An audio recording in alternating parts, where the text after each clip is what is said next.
Welcome to Steffi vlogs. இன்னைக்கு ஒரு சின்ன கார்டன் வீடியோ தான் பார்க்க போறோம்.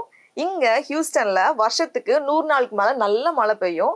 அது மட்டும் இல்லாம அப்பப்போ புயல், சூறாவளி என்ன எல்லாமே சேர்ந்து வரும். இங்க வந்து எங்க வீட்டு பக்கத்துல வந்து நல்ல தொளி மண் தான் இருக்கு. அதனால மழை பெய்யறப்போ தண்ணி வந்து அப்படியே தேங்கி நின்னுக்கும். அதனால செடியை வந்து நம்ம அப்படியே வச்சோம் அப்படின்னா நல்லா தண்ணி தேங்கி நிக்கிறதுனால வேர் வந்து சீக்கிரமா அழுகி போயிடும்.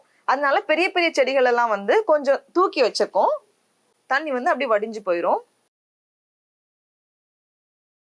இந்த மரம் உங்களுக்கு ஞாபகம் இருக்கா? நம்ம வந்து டாலஸ்ல இருக்கப்போ நான் வந்து ஒரு மாடி தோட்டம் வீடியோவில் இதை காமிச்சிருப்பேன். அது வந்து இப்போ நல்லா வளர்ந்து நல்லா காய் பிடிச்சிருக்கு. பெரிய பெரிய செடிகள்லாம் அந்த ஓரமாக அப்படியே அடுக்கி வச்சிருக்கோம். ஆனால் சின்ன செடிகளும் அப்படியே டைரெக்டாக நம்ம கீழே வச்சோம் அப்படின்னா வேர் சீக்கிரமாக அழுகி போயிடும். அதனால இந்த மாதிரி ஒரு ரேஸ்ட் பெட் மாதிரி நான் தயார் பண்ணியிருக்கேன். இந்த பெட்டை பண்ணி முடிச்சதுமே பெரிய பெரிய செடிகள், மிளகாய் செடி, அப்புறமா வந்து தக்காளி செடியெல்லாம் அட்வான்ஸ்ட் புக்கிங்கில் ரிசர்வேஷனில் இடத்தெல்லாம் முடிச்சிட்டாங்க.